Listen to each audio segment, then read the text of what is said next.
I just show up as I am and do my best. And it's been so freeing to get out of that stage and really just step into confidence. And hopefully I can help, younger leaders get there a lot quicker than I did. Because as you know, it took me a while.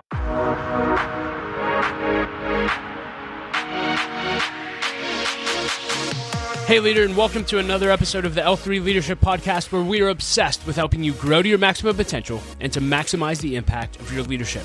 My name is Doug Smith, and I am your host, and today's episode is brought to you by my friends at Bear Advisors. We also recorded this live from the new Burgo Realty Studio. If you're new to the podcast, welcome. I'm so glad that you're here, and I hope that you enjoy our content and become a subscriber. Know that you can also watch all of our episodes over on our YouTube channel, so make sure you're subscribed there as well. And as always, if the podcast has made an impact on your life and you've been listening for a while, it would mean the world to me if you would leave us a rating and review on Apple Podcasts or Spotify or wherever you listen to podcasts through. That really does help us to grow our audience and reach more leaders, so thank you in advance for that. Well, leader, in today's episode, you're going to be hearing me be interviewed by my good friend Zack Blair, who is the pastor of Hill City Church here in Pittsburgh, and we have been doing life and ministry together for over 20 years, and that's what made this conversation that much more interesting. You're going to hear us talk about so many things. We talk about mental health, we talk about parenting, we talk about how to become good with people, and we talk about why friendships and relationships are so important, and so much more. I think this is going to add a ton of value to your life, but before we dive in, just a few announcements. This episode of the L3 Leadership Podcast is sponsored by Baritone Advisors. The financial advisors at Baritone Advisors help educate and empower clients to make informed financial decisions. You can find out how Baritone Advisors can help you develop a customized financial plan for your financial future by visiting their website at baritoneadvisors.com. That's BERATUNG advisors.com. Securities and investment products and services offered through LPL Financial, member FINRA and SIPC. Baritone Advisors, LPL Financial, and L3 Leadership are separate entities. I also want to thank our sponsor, Henny Jewelers. They're a jeweler owned by my friend and mentor, John Henny, and my wife, Laura, and I got our engagement and wedding rings through Henny Jewelers and had an incredible experience.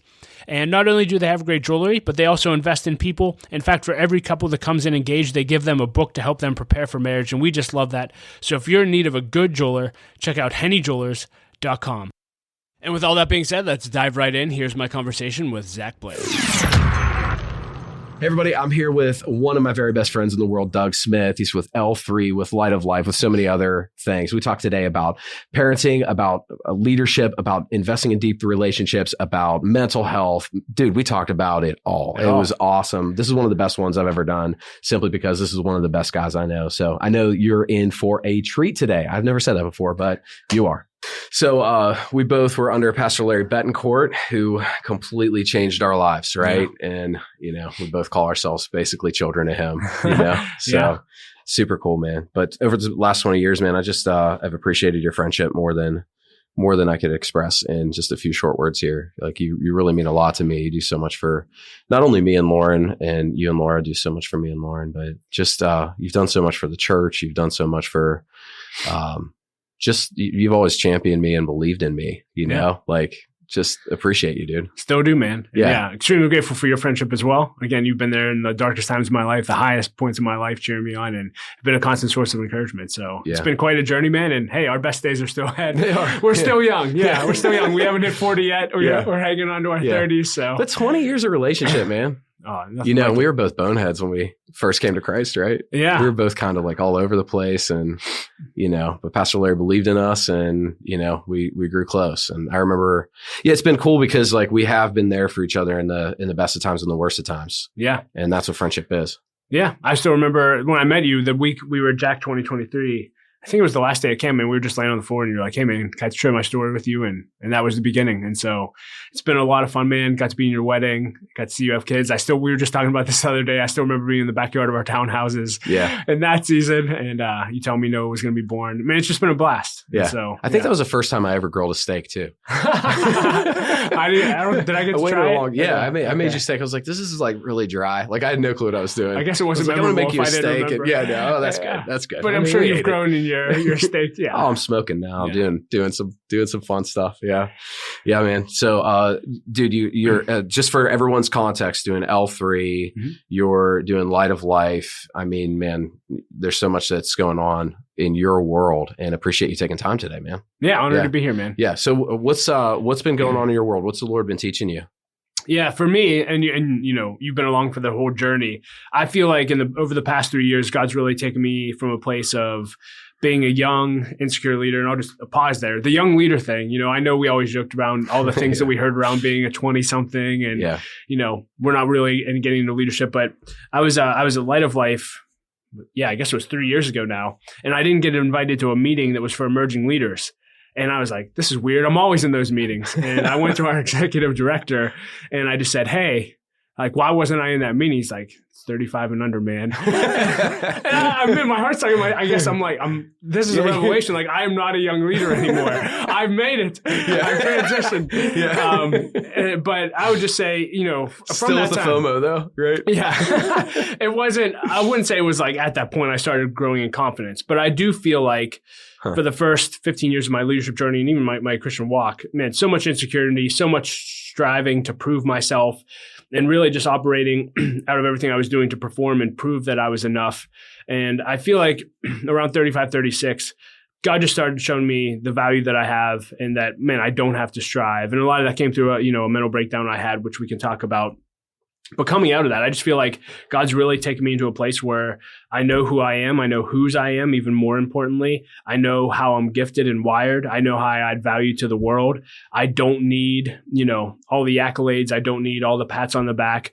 I'm just very, very confident and very focused on what I believe God's called me to do. And man, that is a huge shift for me. I'm no longer going into meetings or meeting with people and saying like, I feel less than, or I hope in this meeting I can prove that I'm a great leader to everyone. I just show up as I am and do my best. And it's been so freeing to get out of that stage and really just step into confidence. And hopefully I can help, you know, younger leaders get there a lot quicker than I did. Because as you know, it took me a while. What's the root of that? What's the root of the lack of confidence? I mean, in your life, maybe in the common life?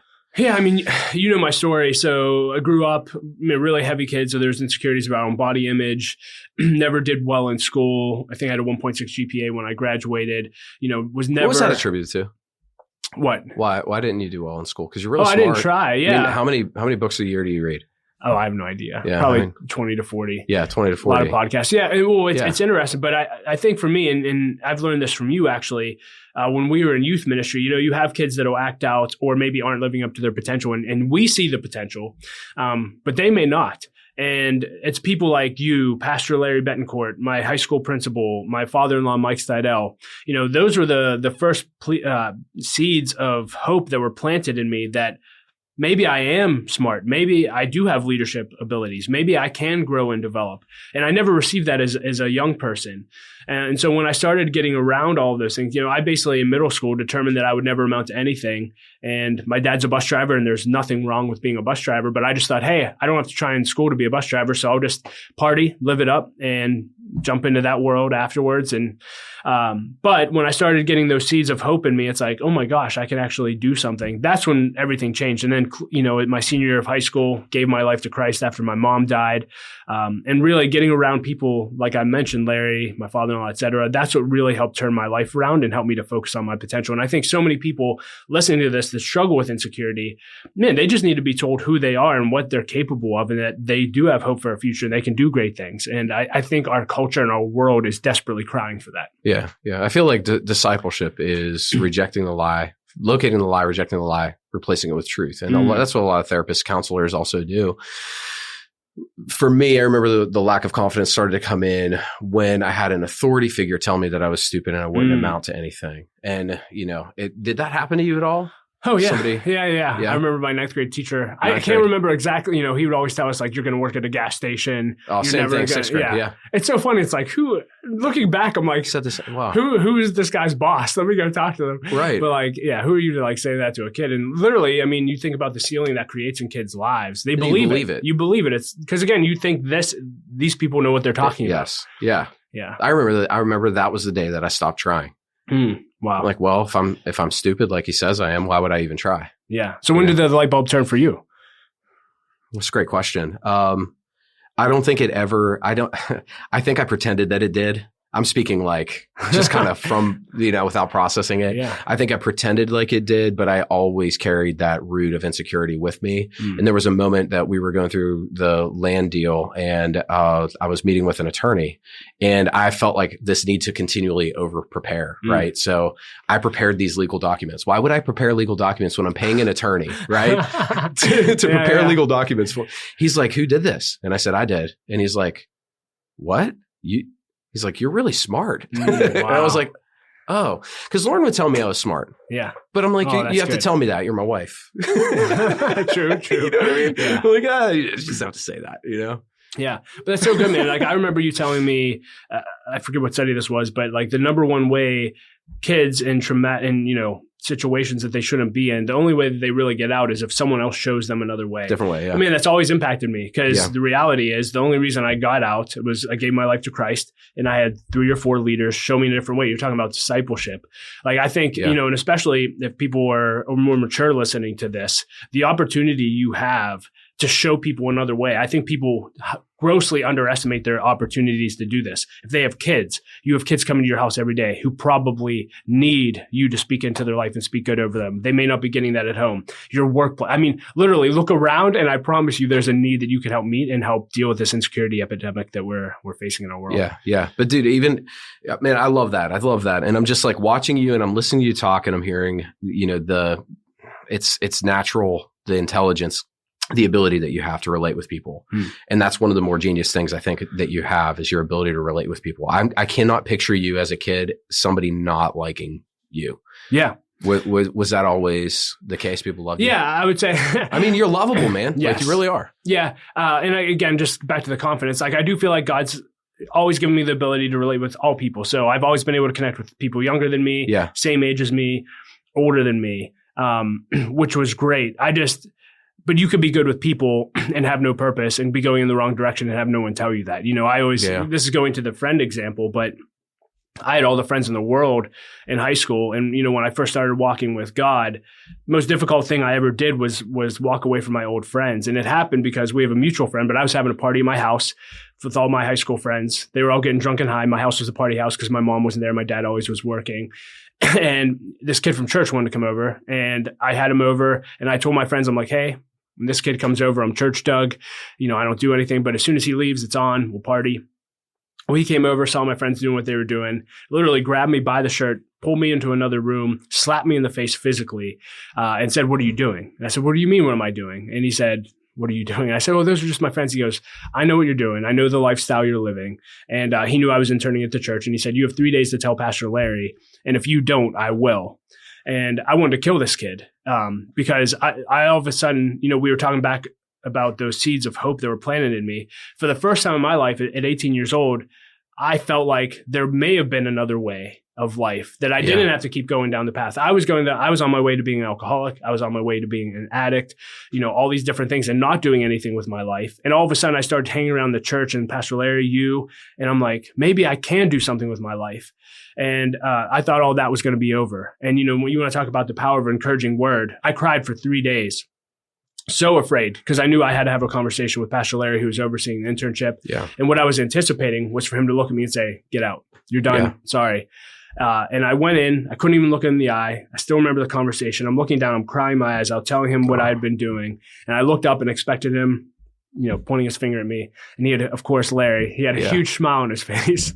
He wasn't surprised. He knew. And he said, Bubba, which is my nickname, he said, Doug, I love you and I believe in you. And the Bible says that a righteous man falls down 7 times, but gets back up again. Get back up again. But then he qualified and he said, but I can't continue to let you lead and live the lifestyle that you're living. So what are you going to do?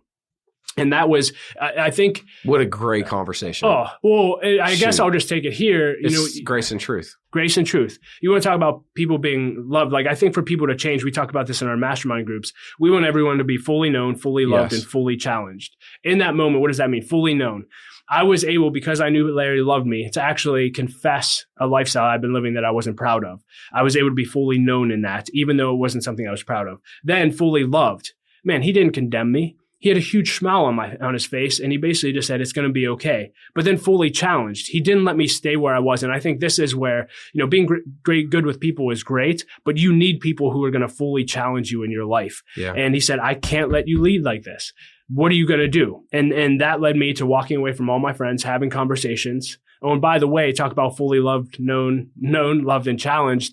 Going back to that kid that slapped me in the face and grabbed me, I had a conversation with him, and he said, Doug, let me tell you something about friends. He said, friends love you the way that you are, but real friends love you enough not to let you stay where you are. Yeah. And that's when I realized that, like, you could have all the friends in the world, but if they're not challenging you to be better, they can love you and know you, right? All my friends that weren't walking with God knew me, loved me, even though I was on my way to be an alcoholic, doing nothing with my life, etc. And I had one person that I had a good relationship with that loved me enough to literally, physically in this case, slap me in the face. And so, we can talk more about relational skills, but when I think about it, it's great to be loved by all, but you need, we talked about this, we need deep friendships in our lives with people who will fully know us, fully love us, and fully challenge us. And you can be as great as you are with people, but if you don't have that, you're never going to develop to your potential. Yeah. Yeah. So where did you get your emotional intelligence then? How did you develop that? I think I was just wired. My parents, they certainly weren't perfect parents, but I tell people all the time, my mom was always the life of the party. Yeah. So, when I think about my personality, I remember growing up, we'd have oldie nights, this is very, on 3WS. And so we would call in and we would just dance and sing all night and just have a blast. My mom was always at the school volunteering. And so she was just the life of the party. So I tell people, where I got my love for life is from my mom. And then my dad, he's more introverted, more reserved, but I've never met someone who loves people so well. He will do anything for anyone and he'll serve anyone. And when I say anyone, I mean anyone. And he always modeled that, and he never talked to me about it. He never said, hey, watch this. This is why I'm doing that. It's just his heart. And so, part of it, I think it's the way God wired me. But two, I think just that mix of knowing how to love and serve people and making it not about you, but then also being a blast to be around and trying to, have fun. I think it was a combination of those, and then just a lot of up and down lessons along the way. Yeah. Are you trying to teach your kids that purposefully? Yeah. Oh, for sure, man. Yeah. How do you teach your kids that? Like, I'm working on that. Some are more naturally emotionally intelligent. I feel like the younger they get, the more they're starting to think of, in psychology, there's this term called the theory of mind. It's really fascinating. Okay. So theory of mind is basically, I can bet what that other person is thinking right now, right? I can put myself in their shoes and I can think, if I were in their shoes, this is what I'd be thinking. There's actually a higher rate of autism with, if you have less theory of mind, you have more propensity to having autism, which is fascinating. And a lot of firstborns have a lower theory of mind because, they're kind of cared for. Okay. Too much probably for today, right? But I don't know. I've just been kind of ruminating on that, and I thought, Lauren taught autistic children for a long time. And I was actually thinking, man, how many of those were firstborn children? Wow. And Lauren said 90% of them were firstborn children. And think about the autistic children that they're mainly firstborns, which is really interesting to me. So the younger is there, and they're wondering what the other people are thinking naturally, right? So we have to teach that to the olders a little bit more, emotional intelligence. Like the firstborn is like, hey, come into the room and just tell the truth. I'm just going to tell the truth. So and so is doing this right now, and they're like, okay, like, let's not stir the pot. That's natural, How do you teach that? I'm working through that. Yeah, I mean, one, you're ahead of me, so I learned from you. I remember, just a sign up for a funny story. Larry, we talked about Pastor Larry being a mentor to both of us, and I remember when I first started having kids, I'm like, hey, Pastor Larry, give me some advice on parenting, and he's like, talk to Zack and Lauren. They have more modern techniques. So I've been looking to you for modern techniques on parenting. Modern techniques. Yeah, you should start a modern technique podcast. Yeah, let's do that. You and Lauren.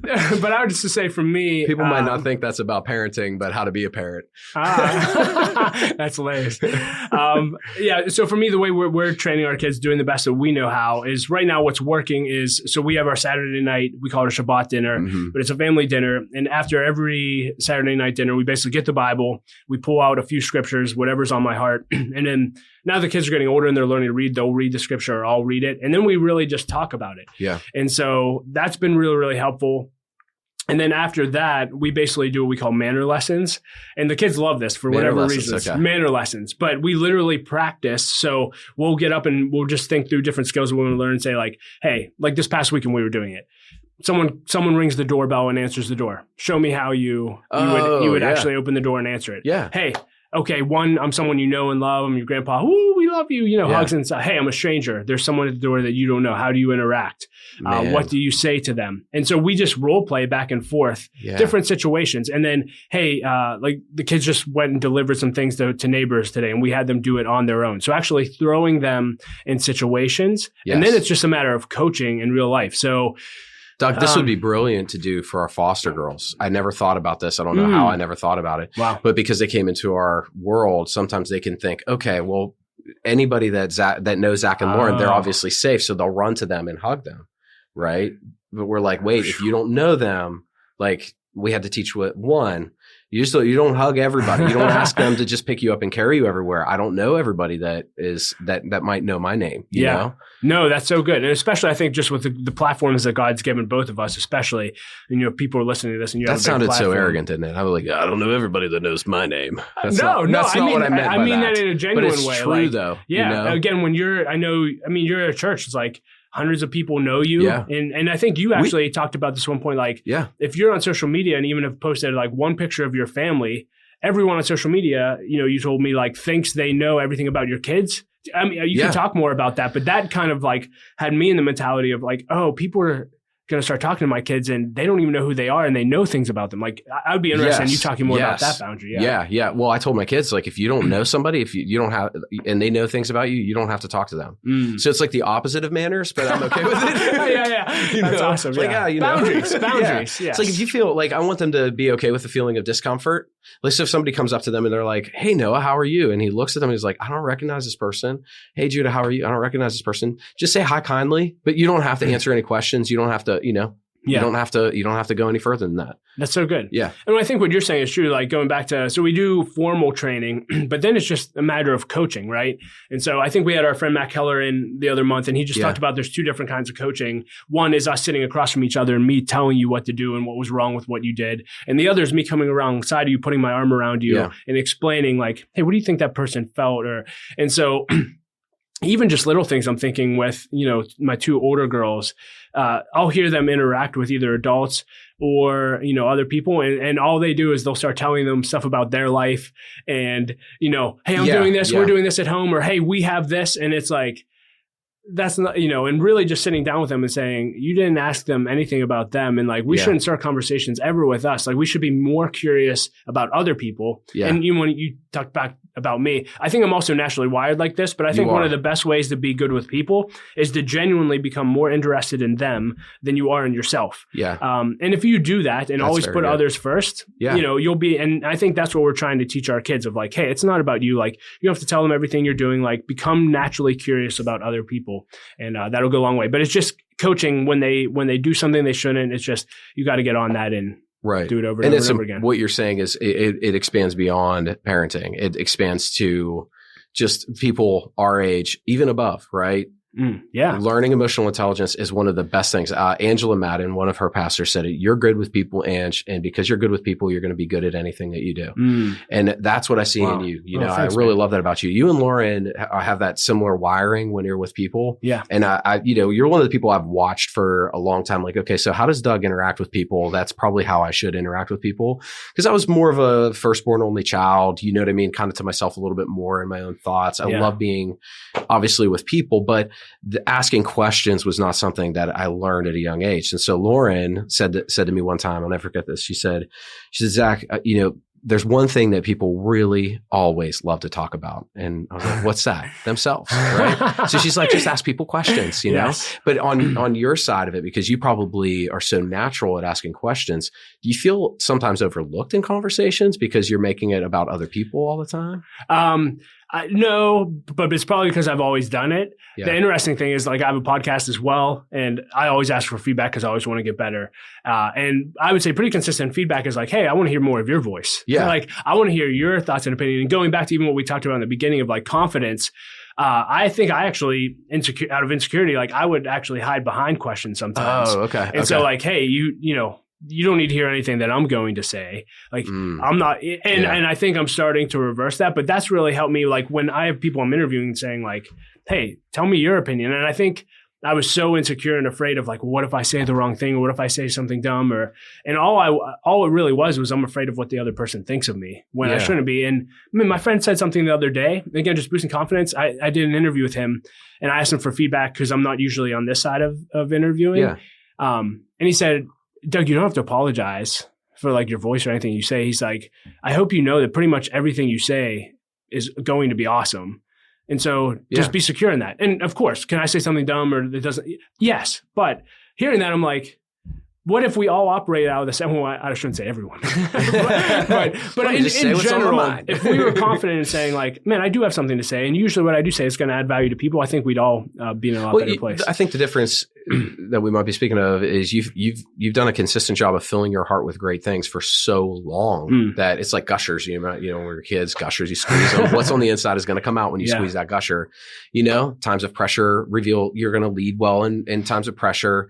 You know, if you have something to say in a situation, I want to know genuinely what you have to say in situations like, you know, even receiving correction from a board level, like, what do I need to do better here? Like, I genuinely respect your voice, but it's because of the nature, your heart for people, but it's also because I know that you're a man of growth. You know, I remember one time we were sitting down at Eaton Park and you were like, well, what's your growth plan? And I'm like, growth plan? What's a growth plan? What are you talking about? What's a growth plan? You know?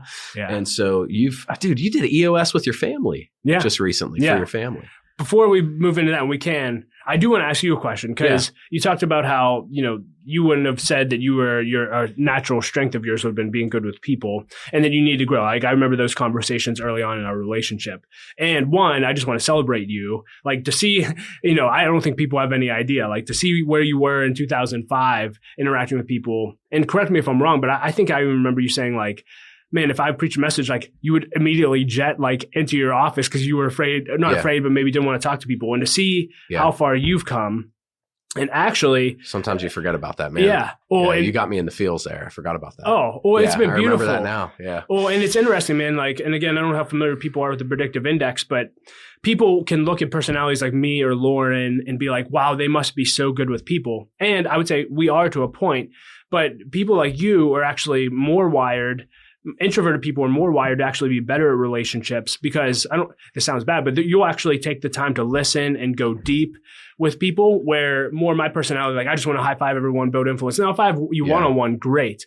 But a compliment that I've heard about you over and over again is, man, I've never met someone like Zack who makes me feel like when I'm sitting across from him, I'm the only person in the world. Oh, that means the world to me. Oh, man, I've heard this at least 10 to 20 times, probably in the last 2 years about you specifically. So to remember you in the running to your office days to now, people are saying, Zack's probably the best relational leader I know. Oh. I mean, teach me. Like and I guess for the audience, like how have you talked about learning how to ask questions, but how else do you feel like you've grown in that ability, and like what have you learned about being great with people? Because clearly, you know, it's been exponential growth.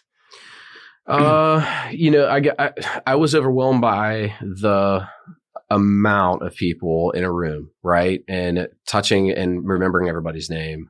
And so I err on the side of going to the one and being with them. You called that out perfectly. You know, sometimes I'll have regret. I'm like, oh man, I didn't even say hi to anybody else. I just talked to so-and-so this week at church, and we talked before church and we talked after church, and I didn't even get to say hi to really anybody else, you know, and investing in that, you know, I just want. But Lauren did. Lauren talked to everybody. You're right. Yeah, you're right. So that's covered anyway. Yeah. And Lauren's dad, Lauren's father, you know, my father-in-law, they're just, you know, so sweet. So, there was a moment where I realized one of the deepest pains that I had revolved around friendship. And I wanted to just be a good friend. And the Lord began to really deal with my heart specifically about, you know, just how important people are and how important relationships are in specific. And so I just fell in love with the individual, you know, and fell out of love with the crowd, so to speak. Yeah. Just all about the person. I don't know. It's just a hard thing. And Lauren taught me how to be, you know, a little bit better. You know, our wives dignify us in certain areas. 10,000%. You know? Yeah. And, you know, you talk about deep friendship. So, you know, we haven't gone into it yet, but I had a mental breakdown 2020, darkest season of my life. Didn't know if I'd ever be able to work again. And so who did I reach out to? I reached out to what I consider like my deepest, closest friends, which would be you know, Pastor Larry, a few other people. and literally connected with you all individually, separately, but you all basically said the same thing to me, given my personality. And you said, Doug, you've been neglecting deep friendship for a long time. And I was kind of like, at first I was like, really? Because my personality, I'm like, I have tons of friendships. Like, I don't feel like community is a lack in my life. Mm-hmm. And I remember Pastor Larry saying, like, Doug, like, who are the people that don't know you as Doug Smith from Light of Life or L3, or like, man, they just know you as Doug and like, they're literally just your friend. And I was like, man, there's probably like a handful of those. Mm-hmm. And he's like, man, don't neglect those and like go deep. And I certainly have not been perfect at that, but it's something I've been trying to grow in. Like, do you have any systems for keeping close with, I basically just keeping and investing in deep friendship? Because I think you're really good at this. The way that I kind of frame it is, in every season, you're going to have 3 to 5 really close friends, you know, and then you invest in those relationships. Right. And everyone else, like, you can connect with, but there's 3 to 5. You have to have that 3 to 5. You know, if I counsel somebody, I'm like, you got to have a brother, you got to have a pastor, and you have to have a counselor during this time, if it's a really difficult time. But like a brother, and I'm talking about, you know, not a physical brother, but a friend that sticks closer than a brother, you know? Yeah. So I try to just focus on a couple relationships at a time. It's difficult for me to like remember everything and try to text everybody, but I do at least once a month. I keep a log on my phone of people I'm praying for. You know, I keep a log on my phone of friends that I want to make sure that I follow up with who might be going through grief or different things like that. And I just kind of follow, you know, like somebody pops up in my heart and I've been thinking about them, especially 2 or 3 times. Man, I'll shoot them a text right away. You know, I'm like, hey, I've been thinking about you. And it's funny though, Doug, because like lately I feel like the Lord has really specifically been leading me to pray for people in very specific manners, you know, and I'll let them know about that. You know, my friend Juan, I actually prayed over a voice text, and he was like, you had no clue how much that meant to me today. And so like when I'm in prayer, if somebody pops up in my heart, I'll just put a voice message on and, you know, and just pray from there. And I love that. Yeah. The other thing, again, now I'm turning this into my podcast. I'm just going to interview you. But the other thing, man, I would just say that I've really admired and learned from you in the area of relationships. We're talking about being good with people. When I went through that hard time, you, Pastor Larry, and all of those people, man, when I needed you, at least my observation was like, you guys dropped everything, whatever you were doing, your agenda, and man, you showed up. Like, you and Lauren showed up at our house, took care of our kids. You and I went out, we had fun, you know? And you dropped everything. And the unfortunate revelation I had in that, I'm like, man, I'm so busy so often. And I'm like, if Zack would have called me and had the same need, would have I done the same thing? It's a challenging question for all of us. But from that time on, and again, not been perfect with it, I've really, and I think you may have even said, I would love to hear you speak about this, like showing up for people when like they need it most. Man, over the past 2 or 3 years it's been since then, I feel like there's probably been 10 to 20 opportunities where people call me and man, like they were going through it. And I don't want to say I was like, what would Zack do? But man, that example you provided for me, man, I showed up and it's just like, man, that was a divine appointment in that person's life that they'll never forget. And was I so busy? Like, what do I literally have on my calendar that couldn't be canceled or that's so important that I can't show up for? Anyway, I would love to hear you talk about this from a relational standpoint because you're so good at it. Okay. So I do think that some of that is from professionally being exposed to very difficult times with people. Like my job as a pastor is to be there for people in the best times and worst times.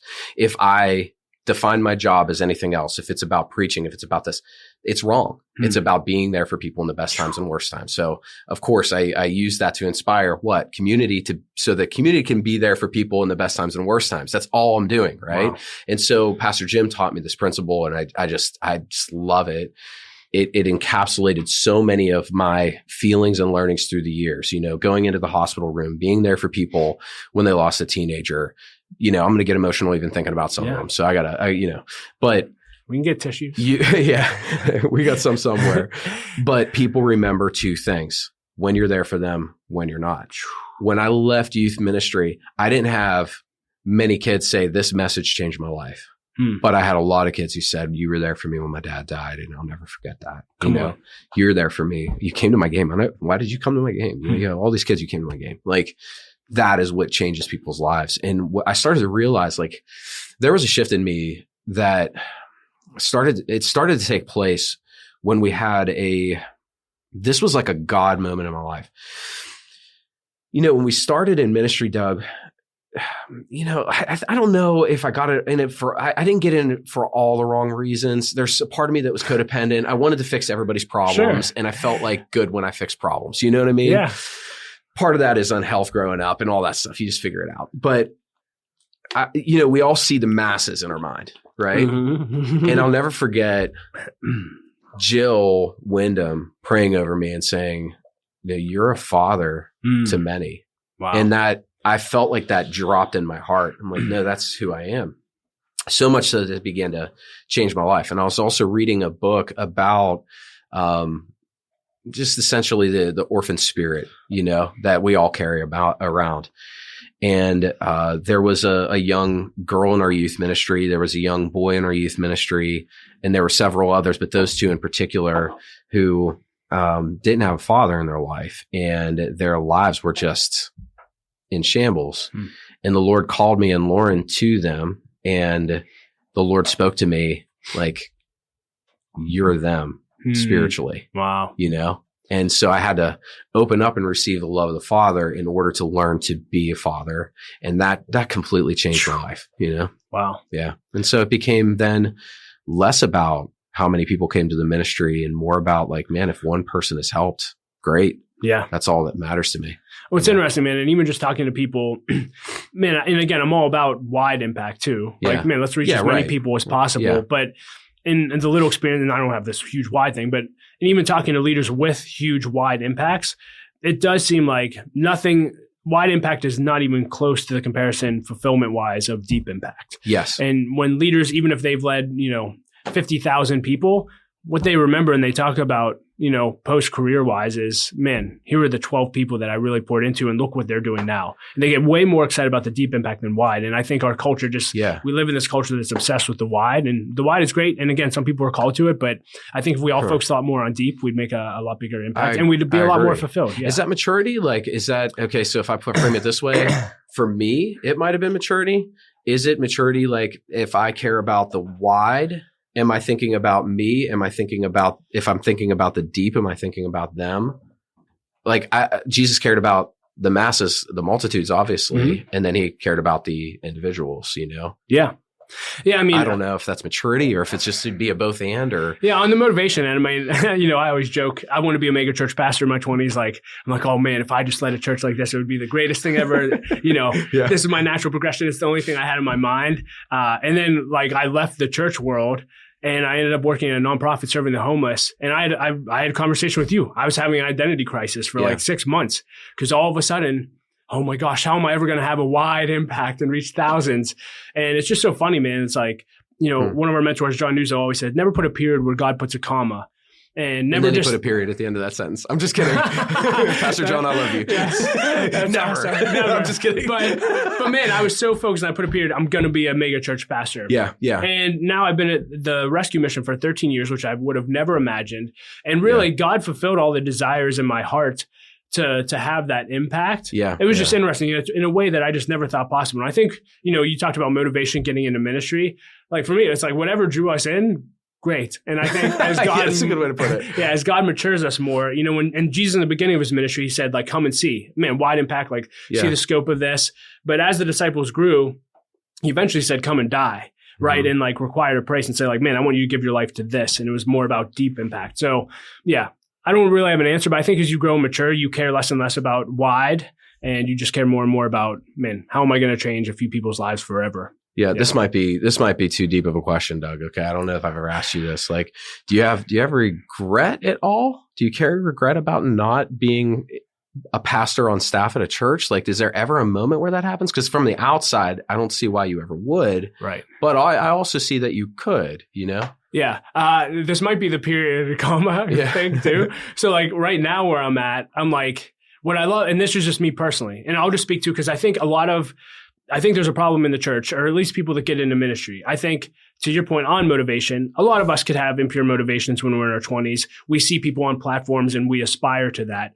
And maybe that's what got us into ministry. Yeah. But as you know, once you start getting into ministry and seeing what it's really all about, or maybe you get into ministry or you plant a church or something that's not blowing up like you thought it would, like you have to deal with the reality of that. And a lot of people get wounded. A lot of people get hurt by that because they didn't hit their expectation and they leave ministry, they leave God and all of these things. And I just think, man, they just need to follow. I know it sounds like really simple, but man, just follow the plan that God has for you and let him write a beautiful story. Yeah. And stop getting so focused on an outcome. So I think for me, as I moved into nonprofit world right now, like the way I'm wired, we would talk about a wide impact. I think all I really wanted, and when I wanted to be a mega church pastor, was to help people. And the way I'm wired, I'm more of a kingdom person, like big picture, like want to see what's going on. And the interesting thing is at Light of Life, we're connected to 300 churches in the Pittsburgh area. And I feel like daily I get an eagle eye view of what God is doing in the body of Christ in every church. Yeah. And for me, like that is so beautiful. And so I tell people now, like, man, if God wants me to be a pastor at a church or lead a church, like I would have to like hear from him directly. Yeah. Like the way, but I never think like, well, I say, that's why I said the period thing. I'm like, I wonder if I do close myself off sometimes because I'm so fulfilled in the season I am in. Yeah. But I would just say there's no regret. Like I just have come really comfortable with where God has brought me to and really happy with the story he's written me versus the story and narrative that I wanted for myself. Yeah. Yeah. No, I totally get what you're saying. Like there's a scripture where Paul says godliness plus contentment is great gain. Yeah. That's the only scripture I hated. I'm like, I don't agree with that. Yeah. Contentment. How could I ever be content? Like just more, but like, man, there's a fulfillment that comes when we can actually be present, both there and present when we're here right now, where we are. We love where we are. We're waiting direction for the next season, whatever that looks like. If it's stay. If it's go here, go. Yeah. Whatever God does. Yeah. And I would say like, I'm still super driven. Like the contentment thing, like I'm always wanting more, which I guess I have to guard myself for. So, and I think that's good. I would just say on the contentment though, I have a piece of my heart with where I am. That's exactly what it is. And if I never get to the more that I see, I'm okay with that. Like I remember, that's the best way to put it I've ever heard. Okay. I'm not even joking. Yeah. Like, I'm thinking about it because Paul said, he worked harder than all of his brothers. So he wasn't lazy by any means. Nevertheless, not I, but the grace of God in me. So he worked hard along with the grace of God. And so contentment doesn't mean laziness. And I think that I might have, but contentment is I'm good no matter what. Yeah. No matter the outcome. And like my job is like, I quote John Maxwell all the time. Like his definition of success, I think is just so beautiful. Success in life is knowing my purpose in life. What did God call me to do? It's growing to my maximum potential. Hey, we have a part to play. You said Paul worked as hard as he could. Like we should do and work as hard as we can to do what God's called us to do and work as though it depends on us, but pray as though it depends on God. And then the last one is just sow seeds to benefit others. Like just make a difference in the lives of others.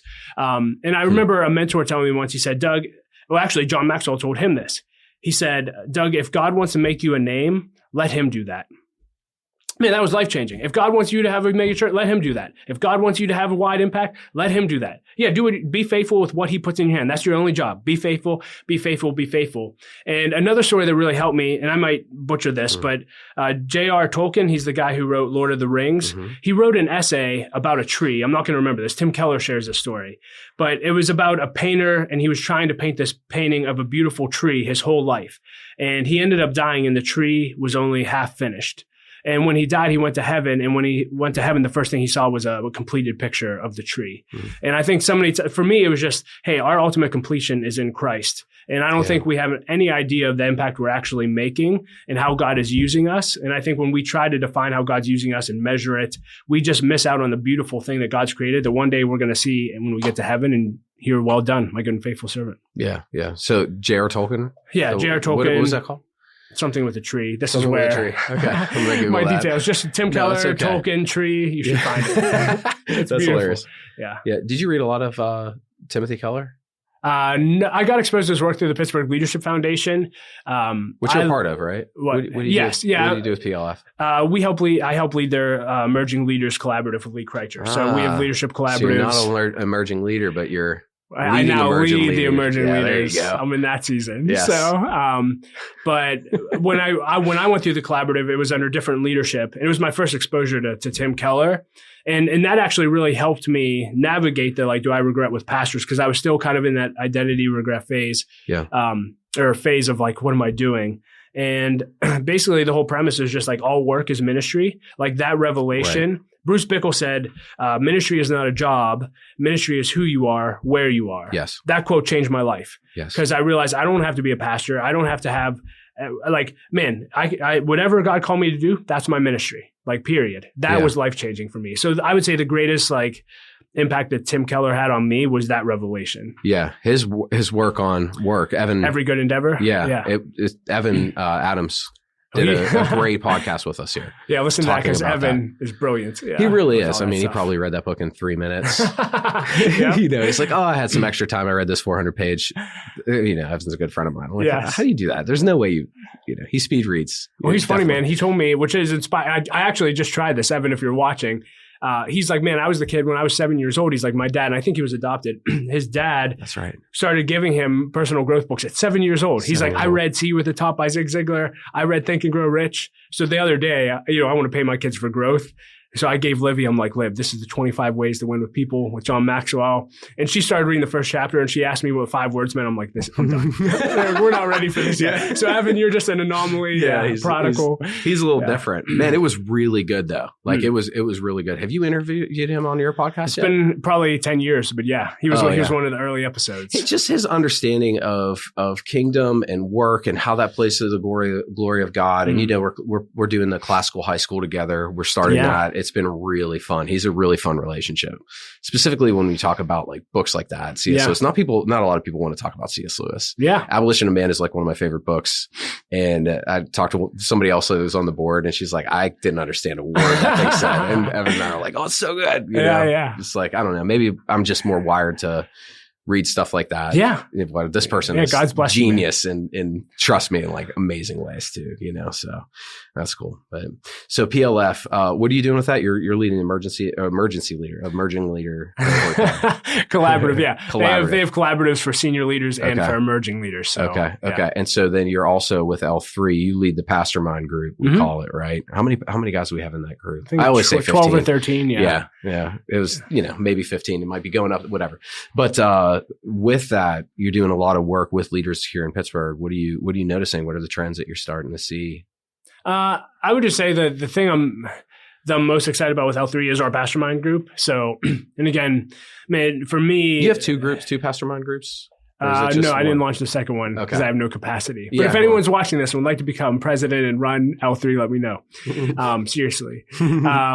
But yeah, so for me, like unity is always really important to me. And then 2 is longevity. Like I remember a pastor telling me that he believes only about 2% of Christian leaders make it to their finish line intact and fulfilling what God called them to do. And I'm like, I have to do something to change. Who said that to you? Pastor John. Yeah, I figured that was awesome. Yeah. So good. Yeah. And so it's true though. Yeah. And so for me, I'm like, what can I do to unite the body of Christ and leaders? Because I feel like God's placed a special call in my life for leaders and bring these people together. And so they could be fully known, loved, and challenged. And to bring these pastors and ministry leaders together. And, now 2 years later, hearing them just say things, in tears sometimes saying, I didn't know how bad I needed this. Yeah. And, when you ask them, what did you need? It's like so simple. It's like friendship. And, this isn't necessarily all leaders listening to this, but leadership can be lonely. And I remember Henry Cloud saying that he believes there's some data point that 80% of executives or CEOs don't have a single person that they can name that they can confide in. And so I think this is a huge epidemic. I think every leader needs to be in a mastermind group with people in which they're fully known, loved, and challenged. And I think our group has been part of that. And to see these guys come together, pray together, go through issues together, collaborate on just kingdom objectives for the city. It's just been awesome, man. Yeah. And to have healthy conversations. And I remember going into that and feeling just a little skeptical because in the church world, sometimes it's like, how many people you running? It's like a Southern thing. And I'm like, is it really about that? Like, if we're going to be talking about like, here's all the glory that I'm experiencing, who's going to beat it, in the conversation. I'm like, I'm just not into that. Yeah. I'd rather develop some friendships and learn from these guys and have each other's backs. And what's happened for me in being a part of that group, people will come from different churches a lot of times, and we know this. Like, I wish I would have known this as a church planter, that when somebody comes into the church and they're bashing another church, they're going to leave the church the same way they left the prior church. They came in talking about the other church, It's just a principle, unless God gets a hold of them. And I'm sure that happens. I just haven't seen it too much, But when people come in, I'm like, hey, that's my friend. Yeah, we get together. We get together once a month. We pray together just just the other day, Yeah. And that's been special. So thank you for that gift. Well, yeah. And I think this is so important, as I've gotten to know ministry leaders or leaders in general, a lot of people are part of collaboratives or groups like that nationally. So, hey, I got friends in New York. I got friends in this state. But locally, you never see this happening. And so again, I think that's the whole point. It's like people have preconceived notions. People think they're judging each other. They hear things from different people. I'm like, when's the last time you had coffee together? And so again, the unity part, and if you're a pastor listening to this or watching this, I really encourage you, if you want to talk, like, I would need someone to lead it, but like you need a group like this that can hold you accountable. And so I everyone needs to fully agree with that. Are you skeptical of pastors who don't have friends real close by? I Skeptical would say, might be a strong word, huh? Yeah, skeptical is probably not the wrong word. My heart just breaks for them because I know how bad they need it. I've been in mastermind groups now for 10 years, and I can't imagine doing my life for leadership. And where do you get like correction? Like, hey, where do you have a safe place? Yes, we pray for each other and we're friends, but one of the beautiful things I think is the hot seat. So a hot seat's just an opportunity to troubleshoot issues. So, hey guys, here's what I'm going through, or here's an issue I'm going through in my organization. And then you have, 12 other people who do similar things to you that can pour into you and talk to you about that and may have wisdom and insight that you don't. Like if a leader doesn't have that and they're trying to figure it out on their own, good luck. Mm-hmm. And again, the friendship piece, like leadership is so tough. Beneficial. I think from understanding the backgrounds of each of the guys, everybody has a completely different background. One person grew up in Baltimore. Yeah. Another person it was all over the place. Like, am I really going to be in ministry? And then all of a sudden takes over a church and is just unbelievable. Doing a great job. Another person is just, I just respect everybody, but everybody has different backgrounds. So when we approach a situation, they're speaking to it from their perspective and background, where you and I had some very specific training in our background. So we might approach something the same way, with Pastor Larry and Pastor John being our spiritual fathers, Yeah. It's been really fun. Yeah, having different perspectives is huge. I remember when I came to Light of Life, we're very diverse as an organization. And I remember I would just say stuff out loud that for me was, ABC's common sense. And people were like, what are you talking about? And like they would start to challenge me, pull me in a room. Give an example of that? No. But basically what I want to express to people is, do you have people around you that think differently to you, completely different? Like one of my old boss, I affectionately, by the time we ended working together, I called her the other side. And literally it was a joke, but it was serious. Like no matter what I believed, she like believed the exact opposite. Oh, wow. And so like if I ever needed to know like, hey, here's my belief or like thought on this, like what's the opposite side of this? Man, I had someone, and you look at our culture today, it's crazy. Everyone just only talks to people who talk like them, think like them, look like, et cetera. It's like, man, when is the last time you were in a room with people different than you that can challenge your positions and actually help you grow and intellect and in every other area of your life? Because even if you don't end up agreeing, you're going to be better for the conversation. Was it hard for you to receive correction? No. It wasn't. Okay. No, were you yearning for it as a younger leader or what? Yeah, it's funny. Well, this is one criticism of me from one person, but I think it's funny, so I share it. But he said, like, he's like, you're probably the only person on the planet that I could say this to, but like, you're too teachable. I'm like, I mean, literally in every one-on-one I have, in every meeting that I have, every podcast that I do, after this conversation, I'm going to say, what's something that makes me better? But my view on that, one, I would rather lean on the teachable side than not teachable. I can tell you that. But imagine if you asked that, like Laura and I have our weekly family team meeting every week. Hey, what are 3 things that you saw in me as a spouse that I did well with, that you loved, specific? And then what's one thing that annoyed you that I could do better? Imagine getting 1% better in your marriage every single week. Imagine being able to grow in your profession every week. And if you don't ask for it, 2 things, like if you want feedback and be teachable, if you don't ask for it, I'd say 90% of the time you'll never receive it. Yeah. You'll have blind spots, and then you'll be blindsided when people actually come to you with feedback, because it's come to a point where you're in trouble. Yeah. And then 2, how do you react when people give you feedback? Like all you should basically say, even if you don't fully agree or take all of it, is thank you. Mm-hmm. That's it. Thank you. And then take it home, chew on it, and say, okay, we always, the Bible school, Dr. Phil Richards always say, have enough sense as a cow, eat the sticks. Or eat the hay, spit the sticks. Mm-hmm. So, okay, hey, what do I need to approve or apply? But if you do that every day and in every area of your life, like we talk about part of your purpose being growing to your maximum potential, I don't know a much better way to get there. Yeah. So I'm going to press on you personally. Press on you personally. Mm-hmm. So like if somebody comes with a correction and they have no relationship with you, does that bother you? No. That doesn't bother you at all? No. Okay. I mean, Like I guess it depends on what it is. Yeah. Okay. Well, no, and I certainly like take that into account. I heard different. Like, you just said that so quick. No, it doesn't bother me. Well, because it doesn't. Because I'm like, God spoke through donkeys. Like, why couldn't he speak through, I remember Keith Moore, who I listen to all the time. He was just talking about correction. And, a prayer that I took from him that I literally pray almost every day is, God, develop me as quickly and as solidly as possible. And if that's really my prayer, and I pray that because, one, I want to grow to my maximum potential as fast as I can, but solidly, man, I don't want it to be so fast that I outgrow my character and I can't sustain the growth. So pray that God's going to answer it. And he may not always answer it in ways that you want him to. Sometimes he'll put you in situations or experiences that you would rather not go through, but it's what's needed to develop your character. Yeah. Other times he'll have someone call you out on something and out of the blue. I don't know. It's actually been funny because I feel like because I've been teachable like this, I was texting someone yesterday and they gave me a piece of feedback on something coming up. And I was like, that's brilliant. Thank you so much for the feedback. And they said, that's such a Doug Smith thing to say. But man, I just feel like we would all be better. And if someone doesn't know me, like if I think it's a dumb criticism, I'll probably bring it to other people who do know me well and say like, is there any truth in this? Or do you see this? Like, I'll evaluate it. That makes a lot of sense. I don't accept all feedback. Okay. If that's what you're asking. Yeah. So you I don't have just a process blindly of evaluating say like, that? oh, yeah. You said I'm a horrible husband. Okay. Like you have no idea what goes into my four walls. Like, let's ask Laura that. Yeah. So if it's something crazy like that, but if someone's like, hey, the way you said that in that meeting or the way you talked to that person, or when you said this, you could have said it a different way, or you didn't take into account this audience, I'll eat that up all day. Yeah. Make me better. Yeah. Okay. I think I was thinking referring to maybe moments that you could have been in when somebody says, you said this, therefore this is what that's telling me about you. You need to work on this because it's a hard issue. And you're like, what are you talking about? Like, that's way too deep here. Just give me the feedback.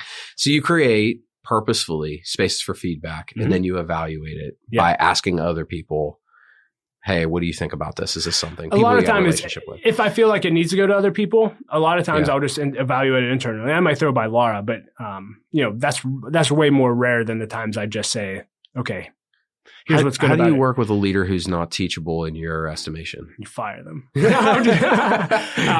I mean, done. You basically, Henry Cloud did this great talk, and I don't know if you have show notes, but you can link to it. I'm not thinking of anybody when I ask that question. I promise. I'm just, it's a good question. No, there's a video Henry Cloud did a teaching called The Good. I think it's called like The Good, The Wise, Bad. The Evil. The good, the wise, and the evil. Yeah. And it's basically like, what do you do when light comes? Wise people, when light comes or correction or feedback, will take it and basically do what we've just been talking about. They'll receive it. I think, foolish people don't. Evil people, they're never going to hear it. And that's where he said basically like, for the people who are never going to hear it and are dangerous, like you need guns, lawyers, etc. There are people like that. But for the foolish, sometimes you just have to understand, like, one, they may have never been trained. Like, again, why do I receive feedback? Because I've listened to enough and had a lot of mentors in my life tell me to do that.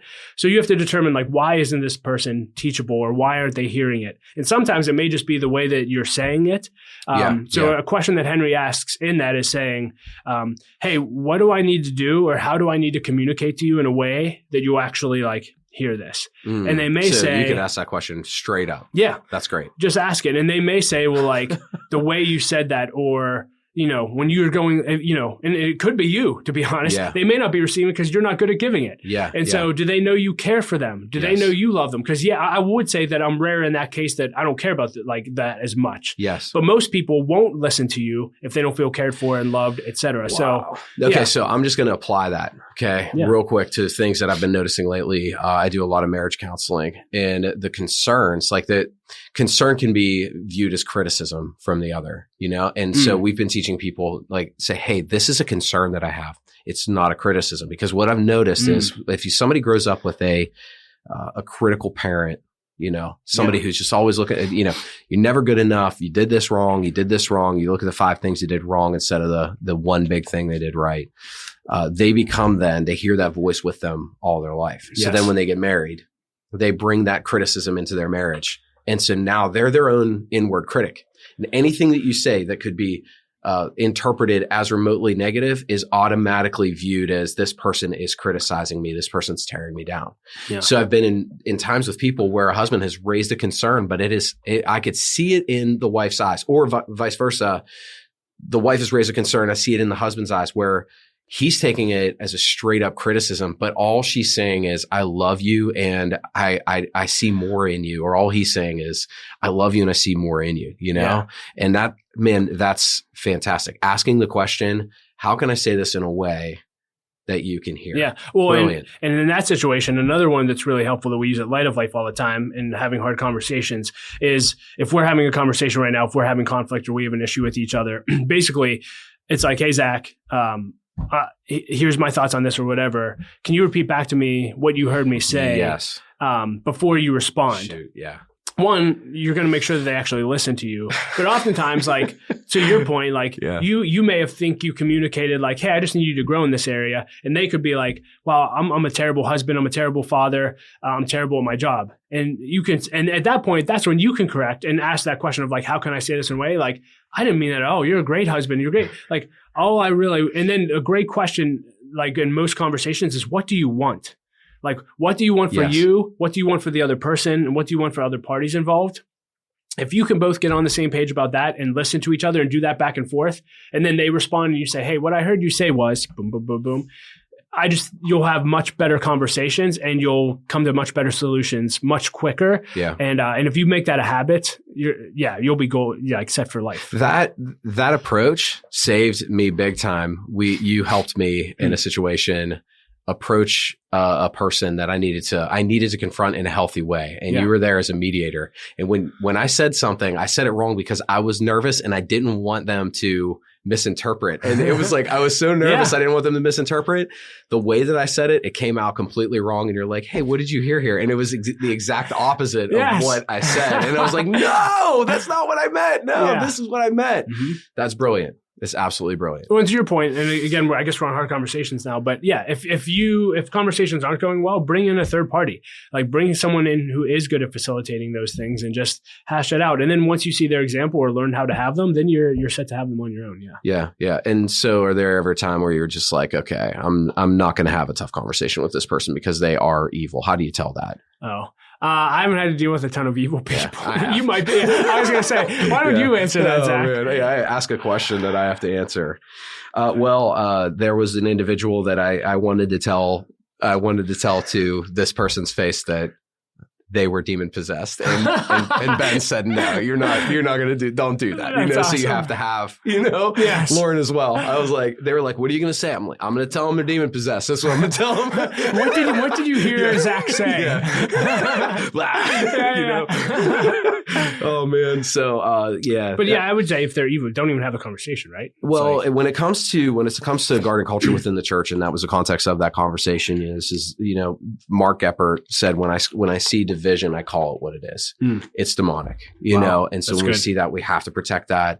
I was very hard on this scripture as well. Like it took me a while to learn this, but when you have a divisive person, you warn them once and then after that have nothing to do with them. And I was like, no way. Like I want to give people a chance, but they made their choice to be divisive. Wow. And that root of division is going to bite you. You got to deal with the littles, or the littles eventually become big, you know?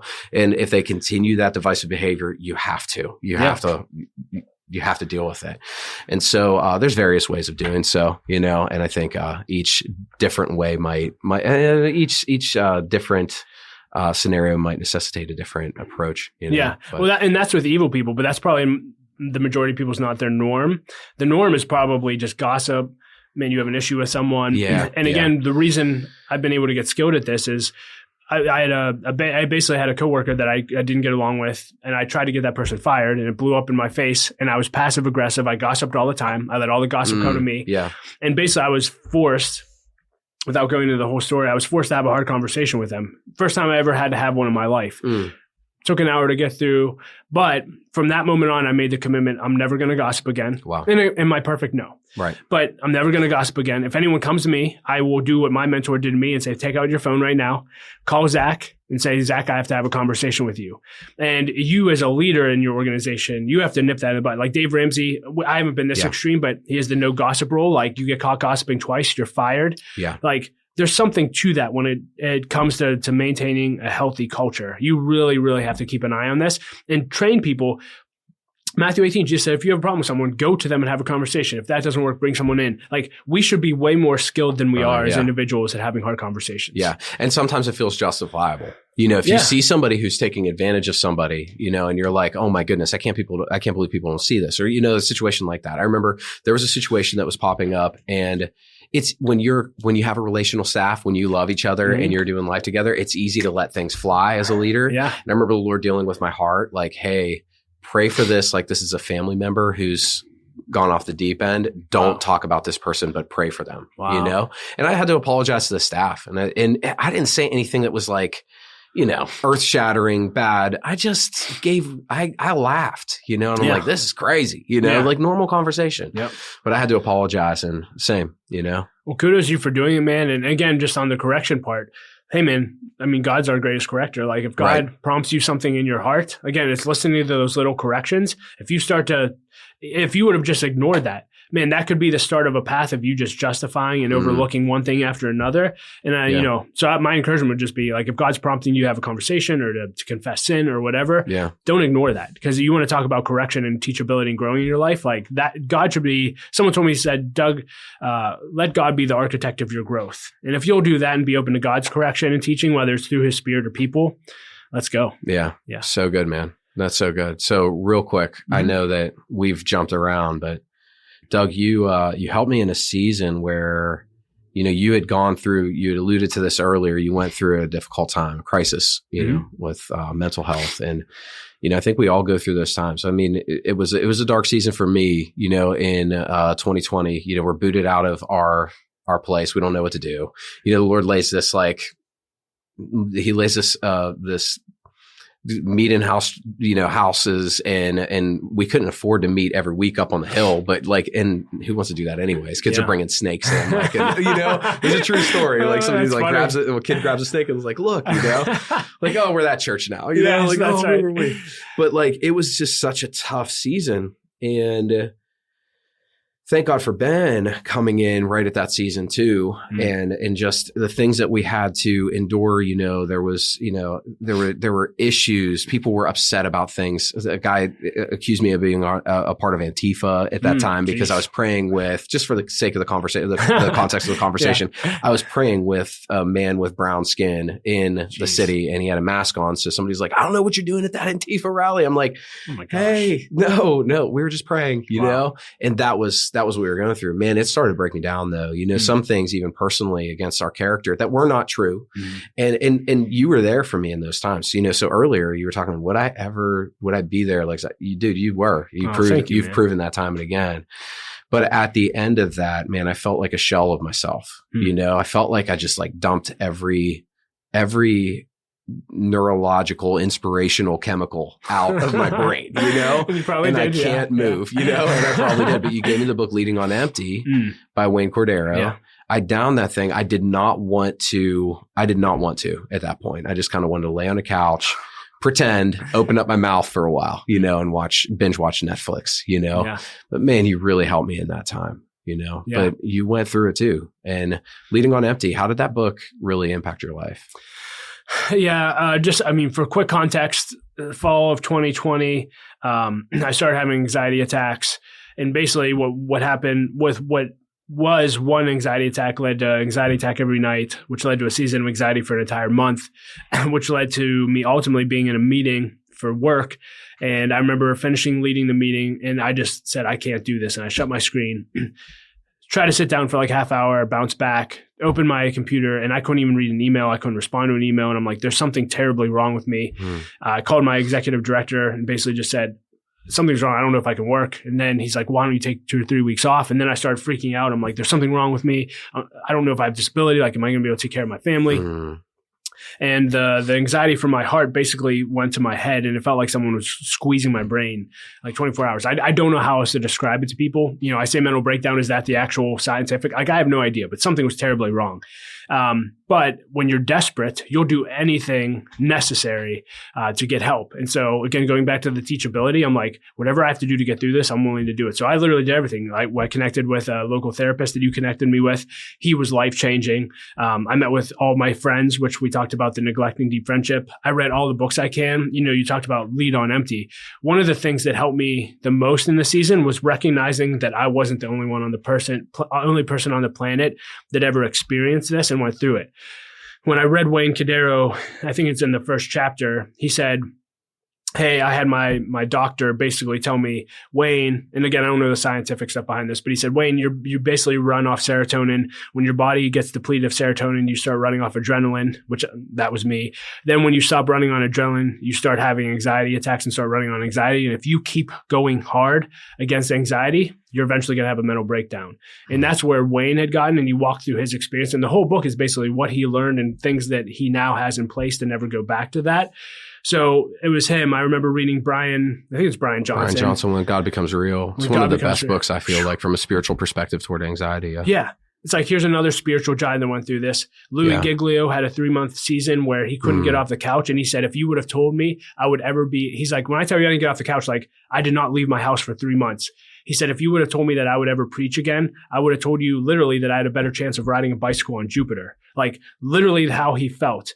I met with another pastor mentor, and he said, Doug, I can't name a leader friend that I know who hasn't gone through what you're going through. And I said, am I going to be okay? In tears. And he said, you're going to be okay. You're going to get through this. So one, not knowing that I wasn't alone was really big.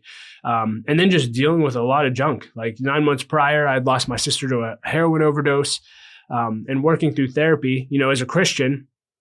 One, I thought I grieved, right? Like the Bible says, we don't grieve like those without hope. And when I lost my mom, my mother-in-law, me and my sister, like I thought I grieved because it's like, hey, they're in my future, not in my past. Like I get it. It's sad they're gone, but I saw them suffer a lot. Yeah. And so I thought I was fine until I wasn't. And my therapist said, Doug, like you keep talking about grief. Like he said, you can't say goodbye to something you never said hello to. And he said, I don't think you've ever grieved any of the losses in your life. And he encouraged me to go to all the grave sites of all of those I lost and basically spend time with God and write in my journal letters to each of them. And that was so healing for me. I ended up getting on medication, again, doing whatever it takes. And I can continue to go down the list. And another one was just recognizing my negative core beliefs. That I wasn't enough. And so it was really probably, immediate. It was probably a 6-month journey before I started feeling like I was getting out of that. And it took about 2 years for me to get off medication and kind of feel like completely back to normal again. Yeah. And what did do you have caffeine at all? Yeah. So one of the great questions in that season was Pastor John. He said, Doug, and you have to ask in every season, what does healthy look like for me in this season? Okay. That's a great question. And so beautiful. So I got off coffee. Like coffee was a big thing in my life. And basically I've been on tea since. I had 1 week where I had coffee recently, which was cool, but it only lasted a week. Yeah. But I've been on tea for a period of time. Like I work out 6 to 7 days a week, pretty intense workouts. For I think 2 or 3 months, I just walked. I let myself sleep in. Yeah. Rest has become really important to me. So Sabbath, I remember taking a really nice hike with you. Yeah. Up in Cordeiro or wherever that was. It was awesome. Yeah. We need to do that again. Yeah. And we don't take time to, just walk. And it's funny because I'm like, I'm going to make this part of my life now from now on. And now I'm back into my like normal drive. Yeah. But I'm like, man, there was so power in taking an hour and a half walk in my neighborhood or with a friend.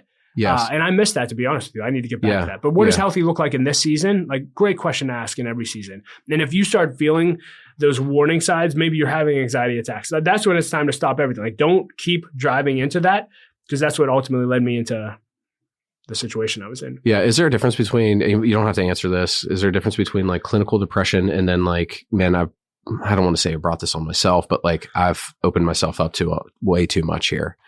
Yeah. Because people ask me about this, like I know other people have experienced, like I didn't have depression through this. So like I still. It was anxiety. Yeah. It was a physical anxiety in my heart. And when I say like it physically went to my brain, I never was suicidal of like, oh, I can't live. Like, but there were times where I'm like, whatever is physically going on in my body, I don't know if I can live like this forever. Like I don't.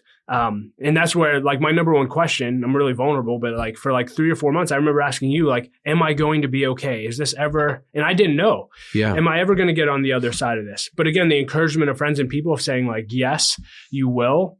That was crucial. So I remember you asking me that, and I just like from the outside, I remember thinking, yeah, man, you're going to be totally fine. And even asking you got a lot of, scans in your body, right? You got everything checked and everything. You're in tip top shape, but like, did that help at all or? in Yes, that moment? because your mind goes crazy of like, what could this be? Yeah. I got MRIs on my brain. Basically any test that I could do, I'm like, maybe I have cancer. Yeah. Anyway, there's one story I won't share. Yeah. But yeah, it's scary because it's like, man, what can I do to stop this? Is there something in my body that shouldn't be there? So I'm all for like exploring all options. But when you find something's wrong, it's like, okay, maybe there's something in me.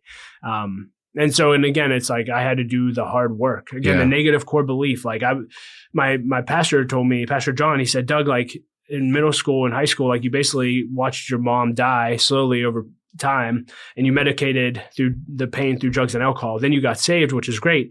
But then you've been medicating your pain through performance for the last 20 years. And that hit. And then it's like, well, why am I doing that? Well, it's because I'm trying to prove that I'm enough because I don't believe I am. How do I deal with that? And so I really had to wrestle through, going back to even the beginning of our conversation in confidence. Man, I had to get to the point where it's like, there's no evidence that I'm not enough. Like I have all the evidence in the world that I'm enough. I just don't actually believe it. And so I don't have to be John Maxwell or Dave Ramsey or Craig Rochelle or The Rock or Arnold Schwarzenegger. Like I can just be me. And I'll just share it because, man, it's impacted people when I share it. I remember calling my dad, and I'm a words of affirmation guy in the love languages. Like I just tell me I'm awesome, I'm good.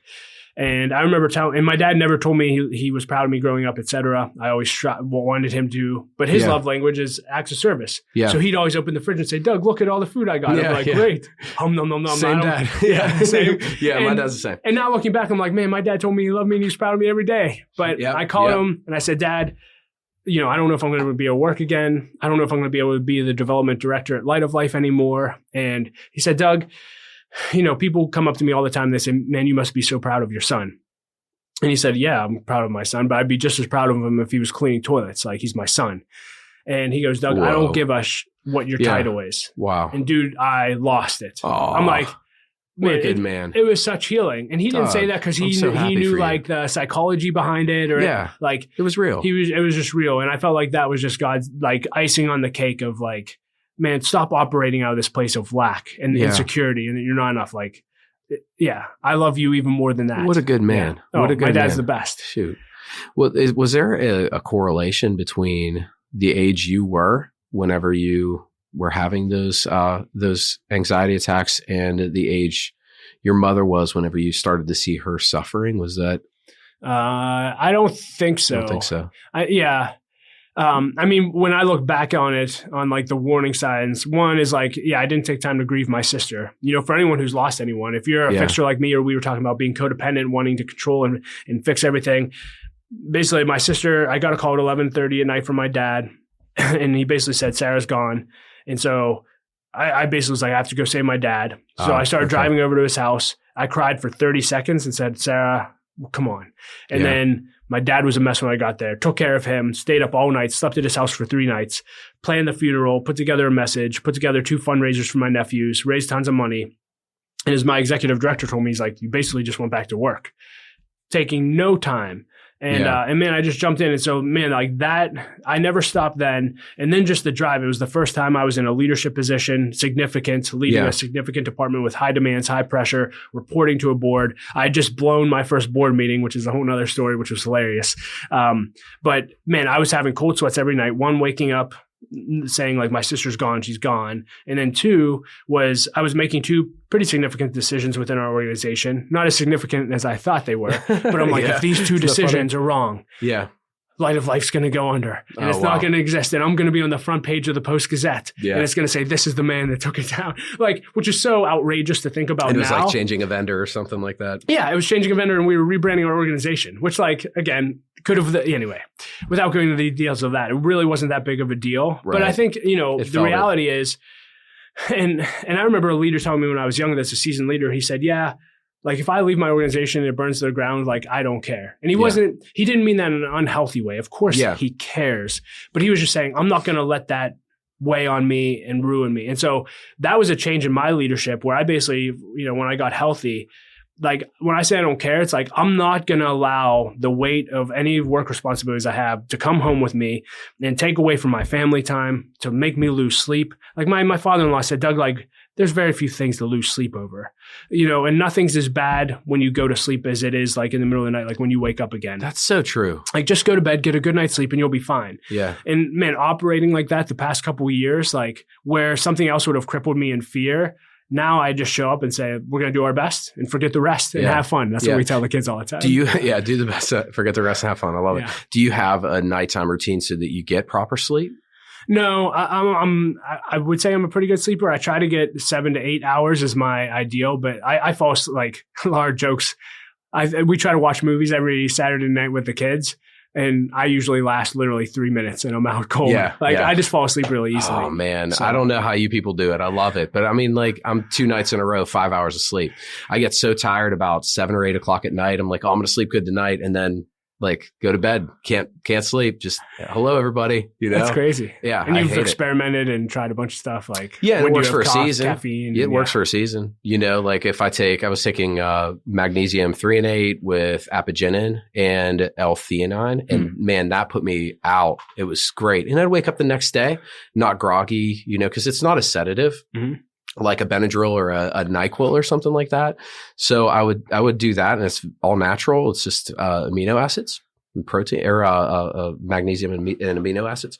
So I was like, no, this is good. This is healthy. It worked for like 2 months, and then I'm like, hey, So then I upped my vitamin D as well on top of that, and I slept for another good 2 months, and now I'm back to the pattern of 5 hours of sleep, and that's it. We were also foster parents, and the kids had a very hard time, that makes sense. that started to interrupt the circadian rhythm a little bit. That's frustrating. It's just a season, yeah. They're getting so much better as they feel safe and they feel cared for, and they also learn they can pull blanket up over top of their over top of their shoulders. They don't need to scream for us to get that. But hey, it's an honor. It's an honor to do that for them, what you guys are doing and to teach them. Here's how you do it, baby. They're like, okay, I gotta go back to bed now. But man, that's Doug. I really appreciate your friendship. You are you mean so much to so many people. Well, thanks, man. Yeah, I'm just really happy for where you are in life. I'm proud of you. I'm happy for you in so many ways. Thank you, man. Right back at you. Any last words before we cut her off? No, this was a great conversation, man. We covered, I think, everything. Just again, grateful for your friendship. This was super fun. I mean, just given the history, going back to relationships. So invest in deep relationships. Let's just leave with that. This is the outcome of deep relationships. Been fully known, fully loved, fully challenged, and lots of laughs and fun memories that a lot of times we can't share on. Yes, dude. That was a blast. So thanks so much for being with us today. Honor, man. You did great. Table Talks. Yes. Well, leader, thank you so much for listening to my conversation with Zack. I hope it added value to your life. Again, you can find ways to connect with me and Zack and links to everything that we discussed in the show notes at l3leadership.org/412. And as always, leader, I like to end every episode with a quote. And today I will quote John Quincy Adams, who said this: "If your actions inspire others to dream more, learn more, do more, and become more, you are a leader." Keep leading well, leaders. I say it every episode, but know that my wife, Laura, and I love you. We believe in you, and don't quit. Keep leading. The world desperately needs your leadership.